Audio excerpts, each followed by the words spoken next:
Okay, so today we're going to look at what an inverse binomial distribution does and what it looks like.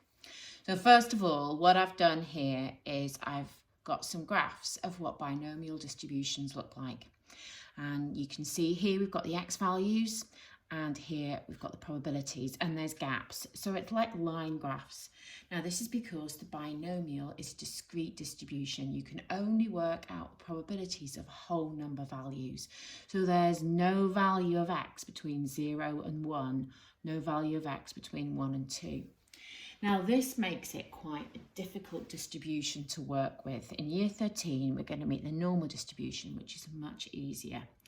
But we've got to be able to work backwards with the binomial, so it makes it quite hard because of these gaps in. So we're going to have to learn some tricks with our graphical calculator. So let's consider this distribution here where n is 100 and the probability of success is 0.1. Now if I said that the probability of x being less than or equal to a value is 0.35, what I want to do is I want to find that value.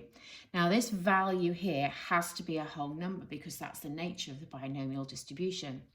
However, I'm going to really struggle to get an exact value. So what I could do is I could try a few.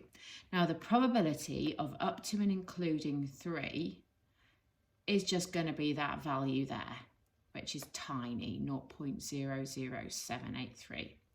The probability of up to and including 4, so it's this one and this one, is 0.0237. I'm way off, so I'm going to jump up a bit. The probability of up to and including 8, so that's taken me up to there. If I add those together, I've got 0.321, so much closer. I'm just a little bit below. But then as soon as I go to the probability of x is less than or equal to 9, I've got 0.451. So obviously that's all those added together. So I can't actually hit the 0.35. I can get close, but I can't actually get it. So what we're going to do is we're going to look at ways that we can do this and also get there quicker rather than me, sorry, I've just knocked the camera, rather than me just trying loads of stuff. And it's called the inverse binomial.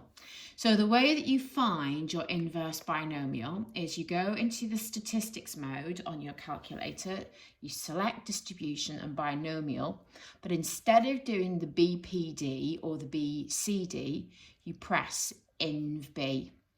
So you need to again have data variable. Now it then asks the area. Now this is the downside of your calculators.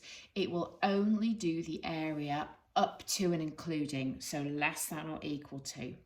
So in this case it's fine because our question was less than or equal to 0.35.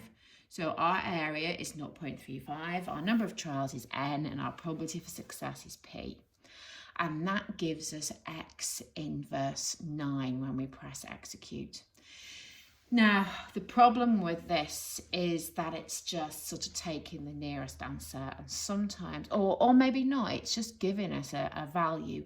So what we then do is we actually just work out the values around it. We work out the probability of x equals less than or equal to 8, which we know is that. We work out the probability of x is less than or equal to 9. We might even want to work out the probability of x is less than or equal to 10. What this inverse binomial does is it gives us a ballpark figure. Right, so try a couple of these. So get your calculators at the ready. All we're going to do here is we're going to try inverse binomial. So probably it would have been better if I'd have closed off the answer first. So this is your question. You want to find a whole number A where the probability of x being less than or equal to it is 0.2464. Now I've made this up, so I've chosen quite an exact value.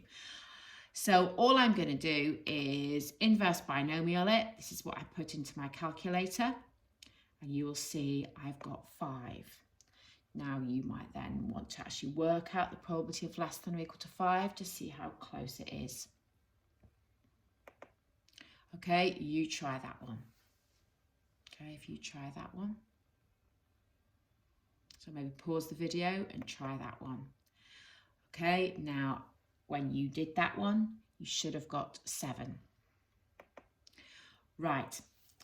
However, it becomes more difficult if you're told the probability of x being greater than or equal to a number. And this is because your calculator only gives you less than or equal to. So what you have to do is you have to use the knowledge that the probabilities add up to 1, and you're going to do a subtraction from 1 and go from there. So if I had the probability of x being greater than or equal to a, the number that I don't know, whole number is 0.37, where n is 10, p is 0.5. I'm going to use these skills. Now, I've just plucked the number 20 from thin air, okay, just to illustrate. And it's because it's discrete. So numbers greater than or equal to 20 are 20, 21, and so on.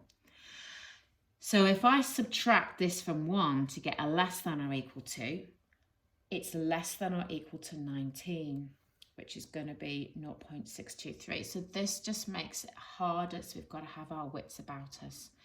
So what you'll then do is you'll do your inverse binomial with the area being less than or up to and including this 0.623. So you've got it, at least it's going to give you a starting point.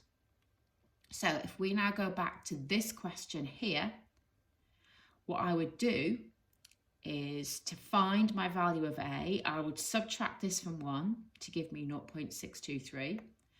So that's what goes into my calculator, and I get x in 5. Now, all that tells me is that my value of a is close to 5. It might be 4, it might be 5, it might be 6, could even possibly be 3. So you start trying them. Now, remember, we actually want greater than or equal to that number.